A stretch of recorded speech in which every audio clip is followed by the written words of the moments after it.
안녕하세요. 정도진 교수입니다. 3년 넘게 걸린 삼성의 부당합병, 회계 부정에 대한 1심 결심 공판이 열린다고 합니다. 이번 재판에서 가장 핵심적인 사항 중에 하나는 삼성바이오로직스의 4조 5천억 대에 달하는 회계 부정 이슈입니다. 흥미로운 것은 2020년도에 이러한 회계 부정 사항이 이슈가 됐음에도 불구하고 삼성바이오로직스의 기업 가치는 급격히 상승했고요. 요즘과 같은 삼고라는 경제 상황에서도 그 기업 가치는 유지되고 있다는 겁니다. 그럼 과연 그 이슈는 무엇일까요? 이재용 회장이 지분을 23% 갖고 있는 제일모직과 삼성물산의 합병 가운데에서 발생된 이슈인데요. 제일모직과 삼성바이오로직스 그리고 삼성바이오에피스는 지분관계로 연결되어 있습니다. 검찰의 주장은 이러한 과정을 통해서 제일모직과 삼성물산의 합병에서 이재용 회장이 이득을 얻었다는 것이고요. 당연히 삼성의 입장은 제일모직과 삼성물산의 합병 과정에서 이러한 회계 처리는 적정했다는 것이죠.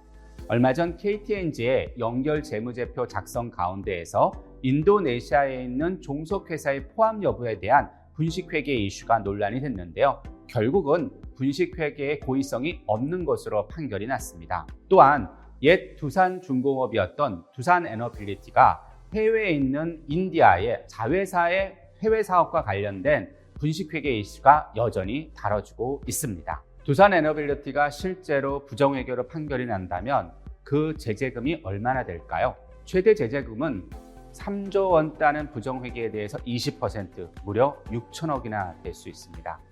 그런데 왜 이렇게 감독당국은 반복해서 이런 연결이란 이슈를 갖고 회사들에 대해서 제재를 하고 있을까요? 그 답을 찾기 위해서는 지금 여러분이 보고 계신 이 화면의 단어들에 대한 이해가 선결되어져야 합니다. 오늘 먼저 이 이야기를 같이 나눠보도록 하겠습니다.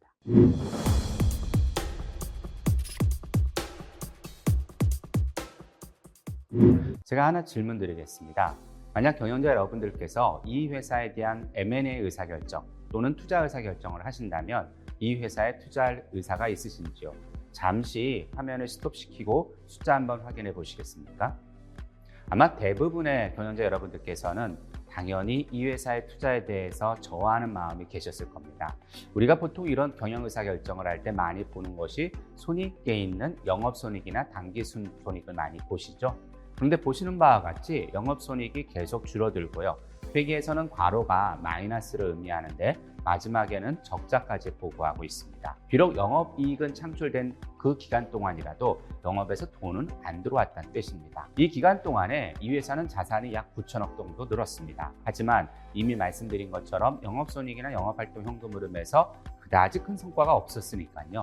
이런 자산의 증가는 결국 부채의 증가를 가져왔습니다. 이렇게 우리는 재무상태표나 손익계산서 등의 재무정보를 통해서 의사결정에 활용을 하는 건데요. 이를 재무정보의 유용성이라고도 얘기를 합니다. 가장 대표적으로 자산부채는요, 미래를 예측하는 정보를 담고 있고요. 손익계산서는 그런 정보가 맞는지 확인하는 역할을 하고 있습니다. 그래서 경영자 여러분들께서도 이러한 재무적 숫자를 보실 텐데요. 이를 하나의 프레임으로 만들었습니다. 그걸 바로 재무제표라고 부르고요. 이런 재무제표의 가장 중요한 구성 요소 중에 첫 번째가 좀 전에 우리가 얘기한 손익계산서, 그리고 현금흐름표, 또한 재무상태표, 이렇게 세 가지 등으로 구성되어져 있습니다. 당연히 이러한 재무제표는 기업 내부에 있는 의사결정자뿐만 아니라 기업 외부에 있는 의사결정자들한테도 중요한 정보가 되겠죠. 그래서 금융감독원이라는 감독 당국에서는 다트라는 공시 시스템을 공적으로 이용하면서 관련된 회사의 재무 정보를 공개하고 있습니다. 지금 여러분께서 보시는 유한양행의 사업보고서를 보시면요, 11번째 재무제표라는 정보가 공개되어 있습니다. 오른쪽에 보시면은 재무제표의 첫 번째로 좀 전에 우리가 얘기한 재무상태표가 2010년을 기준으로 나타나 있죠. 그런데 한 가지 흥미로운 상황이 있습니다. 2011년, 좀 전에 제가 2010년 기준으로 말씀드렸는데요. 1년 뒤인 2011년도를 보면요. 11번째 재무제표에 나오는 첫 번째 항목이 재무상태표이긴 한데 앞에 이름이 하나 더 붙어 있죠. 바로 연결 재무상태표라는 게 새롭게 2011년부터 등장하게 됩니다. 연결 재무상태표, 연결 손익계산서, 연결 현금흐름표 등 연결 재무제표가 등장하게 된 거죠. 왜 이런 연결 재무제표가 등장하게 됐는지 우리가 한번 살펴볼 필요가 있는데요. 재무상태표도 없어진 것은 아닙니다. 연결 재무상태표 뒤에 재무상태표가 뒤에서 붙어서 이렇게 따라 올라오고 있습니다. 왜 이런 현상이 일어났는지 우리가 말씀드리기 전에 하나 더 가장 최근의 정보를 한번 보시면요. 유한양행의 2022년 올 반기, 즉 6월 기준으로 재무정보에 대한 정보가 다음과 같이 공시되어 있습니다. 어떤 차이가 있죠? 아까 11번째에 있던 재무제표가 몇 번째로 올라왔냐면 3번째로 올라왔습니다. 그만큼 재무정보가 중요하게 됐다는 거고요. 그 하단에 보시면 연결 재무제표와 일반적으로 그냥 재무제표가 동시에 구분돼서 나와 있죠. 그 배경에 대해서 말씀드리도록 하겠습니다.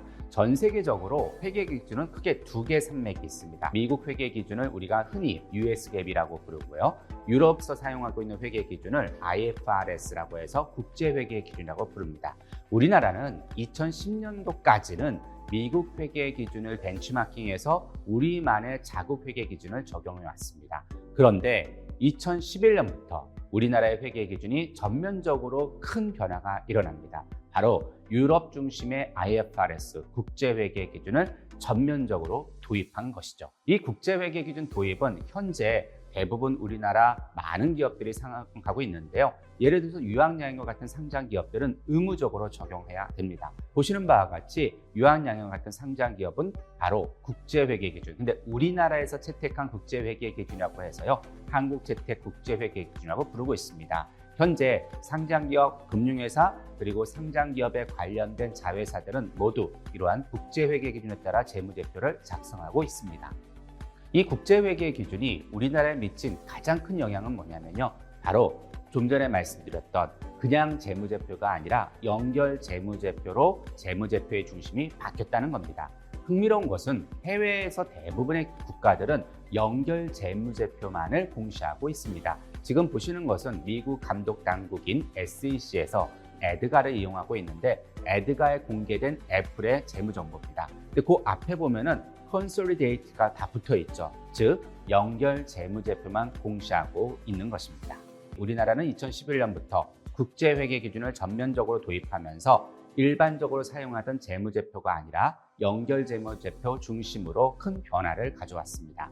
다만 그동안 2010년도까지 우리나라는 각각의 재무제표를 사용해 왔기 때문에 현재 연결 재무제표와 소위 과거에는 개별 재무제표라고 이야기하던 별도 재무제표가 동시에 공시되고 있습니다.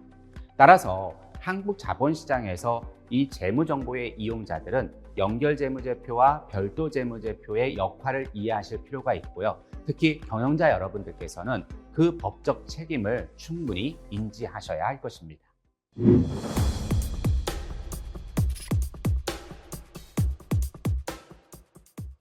그러면 연결 재무제표는 무엇이고 별도 재무제표 또는 재무제표는 무엇을 의미할까요?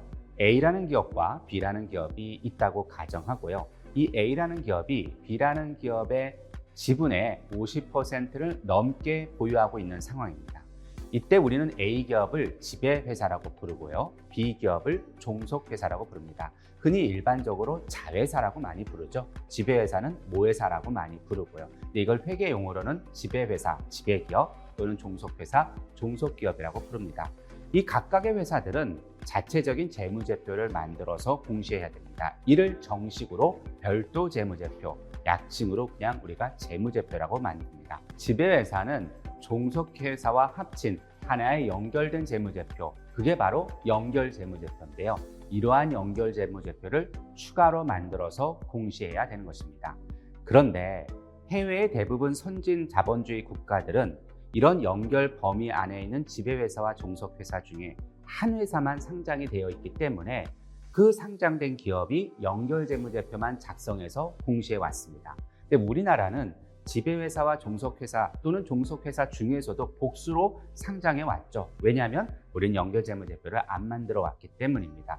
그래서 지금 현재 우리나라는 별도 재무제표와 연결 재무제표가 동시에 공개되고 있고 하나의 연결 범위 안에 있는 지배회사 종속회사들이 복수로 상장되어 있는 해외와 큰 자본시장의 차이가 존재하는 것입니다.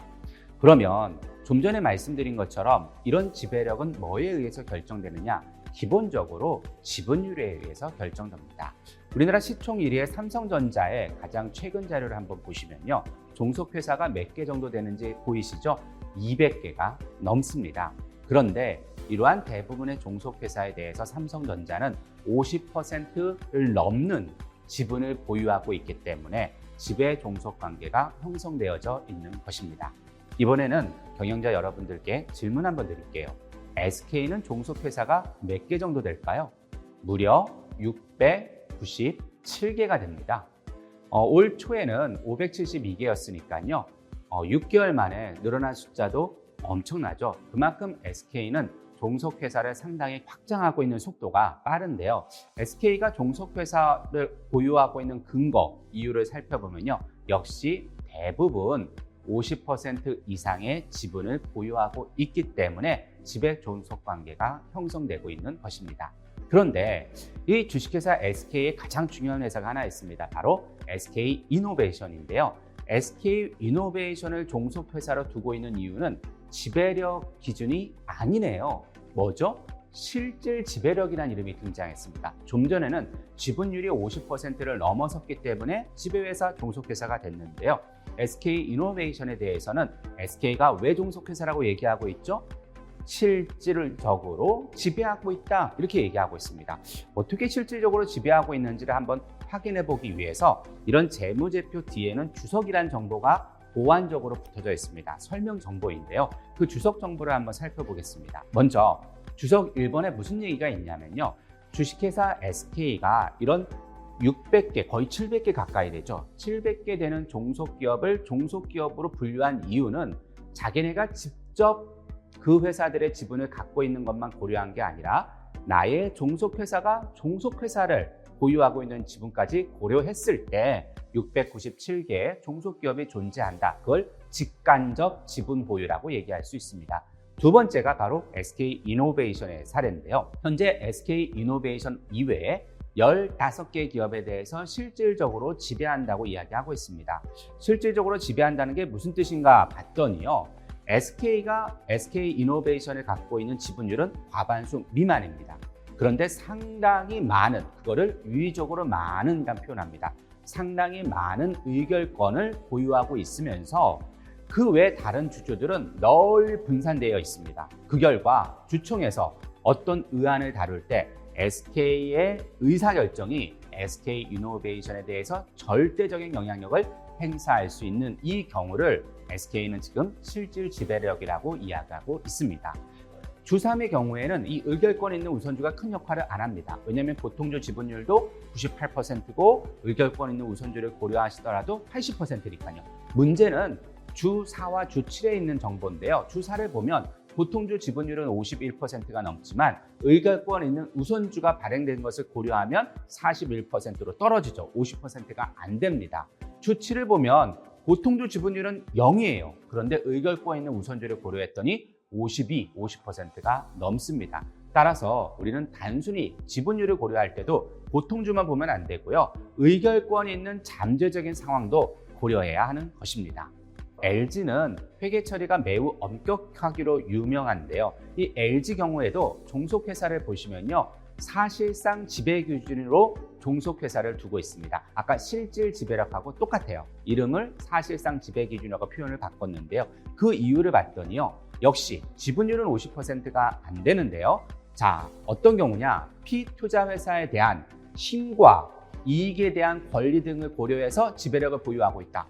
매우 추상적인데요. 보유하고 있는 것으로 판단하고 있다고 얘기했습니다. 판단, 즉 주관적 판단 요소가 작동하고 있는 것이죠. 이게 바로 연결 범위의 판단의 중요성의 한 사례가 되는 겁니다. 제가 삼성바이오에피스의 분식회계에 대해서 기사 말씀을 드렸는데요. 삼성바이오에피스가 2011년 설립될 당시에 삼성바이오로직스가 갖고 있는 에피스에 대한 지분 구조가 약 50% 이상의 지배력을 갖고 있습니다. 당연히 삼성바이오로직스는 삼성바이오에피스를 연결하겠죠. 그런데 2015년에 갑자기 삼성바이오로직스가 삼성바이오에피스를 연결하지 않았습니다. 그 이유는 뭐라고 얘기하고 있냐면 삼성바이오에피스에 대해서 바이오젠이 아까 우선주와 같이 의결권을 행사할 수 있는 콜옵션을 갖고 있는 겁니다. 이 콜옵션이 2015년에 행사될 가능성이 높아졌기 때문에 삼성바이오로직스는 더 이상 삼성바이오에피스를 연결하지 않고, 즉 종속회사에서 관계회사로 변경되면서 에피스에 대한 공정가치 평가 결과 바이오로직스가 크게 기업 가치가 상승한 결과로 나타난 것입니다. 물론 검찰은 이것이 아직 종속관계에 있음에도 불구하고 의도적으로 지배종속관계를 끊었다고 보는 것이고요. 삼성바이오로직스의 경우처럼 실질 지배력 또는 사실상 지배력에 대한 판단은 여전히 우리 현장에서 위험성이 높습니다. 기사에서도 다루고 있듯이 연결 범위에 포함시킬 거냐 말 거냐 여전히 이슈가 되고 있고요. 앞서 말씀드린 삼성바이오로직스의 경우 이외에도 KTNG, 한미사이언스, 아시아나항공 여전히 이 실질 지배력에 대한 판단에 의해서 감독 당국의 징계나 제재의 위험 요소가 존재하고 있습니다. 현재 우리나라는 재무제표 또는 별도 재무제표뿐만 아니라 연결 재무제표를 작성해서 공시하고 있는데요. 이때 지배종속 관계는 지분율 50% 초과에 의해서 일반적으로 형성되어집니다. 물론 직접 보유하는 지분율뿐만 아니라 종속기업을 통한 간접 보유도 고려해야 하는데요. 더욱 중요한 것은 단순히 이렇게 지분율뿐만 아니고 지배종속 관계가 실질 지배력 또는 사실상 지배력이라는 판단에 의해서 결정될 수 있다는 거고요. 사후적으로 감독당국은 이러한 판단에 대해서 지적을 할 수 있다는 겁니다. 대표적으로 실질, 사실상 지배력의 경우를 4가지 정도 소개시켜 드렸는데요. 첫 번째는 지분율이 50%가 안 되더라도 이사회를 장악한 경우, 두 번째는 역시 지분율이 50%가 안 되더라도 상당한 지분을 갖고 있으면서 다른 주주들이 분산되어 있는 경우, 세 번째는 보통주 이외에 의결권 있는 우선주나 삼성바이오로직스와 같은 콜옵션 등이 영향을 미칠 수 있는 경우, 마지막으로 매우 추상적이지만 종속회사에 대해서 실질적으로 유효한 힘과 권력을 행사할 수 있는 경우입니다. 이렇듯이 연결 범위는 단순히 지분율뿐만 아니라 실질 지배력의 판단에 의해서 요구되어집니다. 문제는 아직까지 감독당국은 이러한 연결 범위에 대해서 매우 규범적으로 접근하고 있습니다. 더욱이 위반이 결정될 경우에 연결 규모에 따라 제재 금액이 해당 기업의 지속 가능성까지 위협을 할 수 있습니다. 경영자 여러분, 여러분 회사가 연결 범위를 결정할 때 반드시 특별한 주의를 필요로 합니다.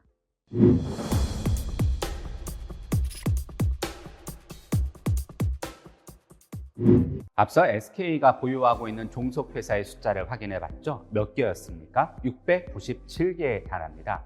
당연히 SK 연결 재무상태표의 자산 규모와 SK 단독, 즉 재무상태표의 자산 규모는 큰 차이가 있습니다. 실제로 가장 최근 올 6월 말 기준으로 보시면요, SK 연결상 자산 규모는 200조에 달하는데요. 재무상태표에서의 자산 규모는 그 수준의 10분의 1 정도밖에 안 됩니다.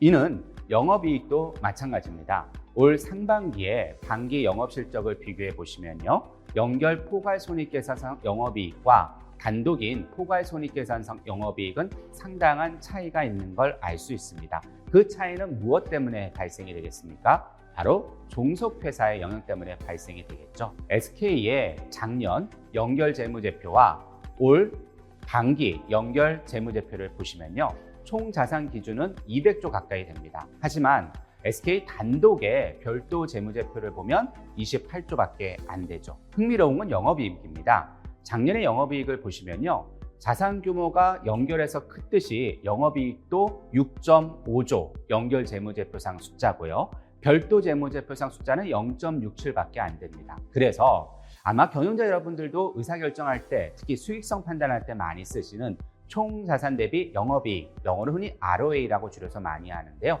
이 ROA 규모를 보시면 작년 반기 기준으로 연결 재무제표는 6.7인데요. 별도 재무제표는 4.8로 낮습니다. 올해는 이 숫자가 바뀝니다. 연결 재무제표상 영업이익이 1.8조로 크게 줄어들고요. 별도 재무제표상 영업이익은 오히려 2배 정도 증가한 1.2조가 되면서 총자산 대비 영업이익도 연결 재무제표상은 1.8%로 급격히 떨어지고요. 별도 재무제표는 8.6%로 작년보다 늘어납니다. 이건 어떻게 해석할 수 있을까요? SK 단독의 성과는 작년보다 수익성이 증가했지만요, SK 종속회사들의 성과는 크게 하락했다는 걸 알 수가 있겠죠. 그런데 보신 것처럼 연결재무제표상 자산 규모가 월등히 크기 때문에 SK를 판단할 때는 연결 기준의 판단이 유용한 판단 기준이 될 수 있는 겁니다. 두 번째 사례로 우리가 연결재무제표와 별도재무제표가 어떻게 유용하게 사용될 수 있는지를 같이 살펴보도록 하겠습니다. 이번에 살펴볼 기업은 바로 에코프로와 에코프로 BM입니다. 이 기업을 선택한 이유는 연결 범위 내에 중복 상장되어 있는 대표적 기업이기 때문인데요. 에코프로 같은 경우에 최근에 주가가 다소 하락했음에도 불구하고 바로 코스닥 시장에서는 시총 2위에 해당합니다. 그래서 시가총액 규모를 보면 약 20조 정도 되죠. 시총 1위는 어딜까요? 전혀 다른 회사가 아니라 바로 에코프로 BM입니다. 에코프로 BM은 에코프로의 종속회사인데요. 그 시총 규모는 약 25조고요. 코스닥 시장에서의 시총 순위는 1등에 해당되고 있습니다. 두 회사의 연결과 별도 재무 정보를 한번 보도록 하겠습니다. 먼저 에코프로 한번 보실까요? 연결상 자산 규모를 보면 6조 정도 되고요. 단독인 재무상태표에서의 자산 규모를 보면 1조밖에 안 됩니다. 그 차이는 뭘까요? 바로 에코프로 BM이죠. 에코프로 BM이 4조 정도가 되고요. 또 하나 종속회사 큰 회사가 있습니다. 에코프로 EM인데요. 에코프로 EM은 상장되지는 않은 회사입니다. 근데 자산 규모를 보면 1조니까 아까 에코프로의 연결상 6조 자산 규모와 단독 재무상태표서의 자산 규모 1조의 차이가 이 두 회사에 의해서 결정된다는 걸 알 수 있습니다. 흥미로운 건 역시 영업이익인데요. 영업이익을 한번 보시면요. 에코프로의 연결상 영업이익과 그리고 단독인 포괄손익계산서의 영업이익의 금액의 차이가 꽤 많이 발생하고 있는 걸 알 수 있습니다. 이 금액의 차이, 뭐 때문에 발생할 수 있을까요? 당연히 종속회사인 에코프로 BM 때문에 발생을 합니다. 2023년 반기로 에코프로 연결 규모를 보시면요. 영업이익입니다. 3,526억이에요. 그 전년도 반기는 2,238억입니다. 에코프로 단독 별도의 영업이익을 보시면 2,249억입니다. 그리고 그 전년도에는 111억밖에 안 돼요. 문제는 같이 상장되어 있는 에코프로 BM인데요. 에코프로 BM도 영업이익을 얼마 보고하고 있냐면 2,220억 그리고 1,439억을 보고하고 있습니다. 2023년 반기 기준으로 보시면요. 에코프로 연결의 영업이익이 에코프로 별도와 에코프로 BM을 더한 것보다 작죠. 이건 무슨 얘기를 하는 거냐면요. 에코프로와 에코프로 BM 간의 거래로 인한 영업이익 창출 능력에 의한 금액들이 얼마 정도 된다고 보실 수 있냐면 1,000억 정도가 된다는 뜻입니다. 이렇게 하나의 연결 회사 안에 두 회사가 중복 상장되면 이익이 과중평가돼서 기업 가치가 과대평가될 수가 있다는 겁니다. 그래서 두 회사 에코프로와 에코프로 BM의 시가총액은 45조인데요. 이 45조는 실제로 과대평가되어졌을 여지가 있다는 것이죠. 연결재무제표와 별도재무제표를 이용하는 세 번째 방법은 카카오를 통해서 설명드리고자 합니다. 카카오의 종속회사도 무려 166개가 되는데요. 이 카카오의 재무상태표를 보시면 금융자산이 있죠. 금액 자체는 1조니까 자산총액 26조와 비교하면 크지는 않습니다만 이거 자체가 어떤 의미냐면요. 카카오는 종속회사의 업종이 매우 다양하다는 걸 알 수 있습니다. 이럴 때 손익계산서의 숫자를 해석하는 게 매우 어렵습니다. 지금 손익계산서의 영업수익, 영업비용, 그리고 금융수익이 나와 있는데요. 이러한 영업수익과 영업비용이 카카오의 본업에서 나온 건지 근육에서 나온 건지 우리가 알기가 어렵다는 것이죠. 이렇듯이 종속회사의 업종이 다양하면요. 손익에 대한 해석이 상당히 어렵게 되어집니다. 이제 마지막으로 연결과 별도 정보의 유용성에 대해서 살펴볼 텐데요. 실제로 우리 한국 자본시장에서는 복수 상장되어 있고요. 연결 실체 내에서요. 연결 재무제표와 별도 재무제표와 동시에 공시가 되고 있습니다. 그럼 어느 정보를 더 중요시 여겨야 될까요? 그 결정 요인 중에 하나는 바로 외국인 지분입니다. 해외 주요 선진국들은 대부분 연결 재무제표만 공시하고 있습니다. 그래서 외국인들한테는 연결 재무제표가 익숙합니다. 삼성전자와 같이 외국인 소진율이 높은 회사들은 외국인 투자가 많기 때문에 연결 재무 정보가 상당히 많은 영향을 미치겠죠. 반면에 우리나라는 그동안 별도 재무제표 또는 개별 재무제표에 대해서 의사결정을 많이 해왔기 때문에요. 외국인 소진율이 낮은 경우에는 별도 재무제표나 개별 재무제표의 역할이 훨씬 더 크게 나타나고 있습니다. 연결 재무제표, 별도 재무제표 각각의 재무정보의 유용성을 갖고 있습니다. 특히 SK처럼 연결과 별도 재무제표의 차이가 클수록 의사결정에 주의가 필요합니다. 또한 에코프로의 사례처럼 하나의 연결 실체 내에서 중복 상장되어 있는 경우 과대평가될 우려가 있습니다. 그래서 의사결정할 때는 별도 재무제표 간 더해준 수치와 연결 재무제표의 수치를 비교해서 과대평가 여지가 있는지를 확인해 볼 필요가 있겠습니다.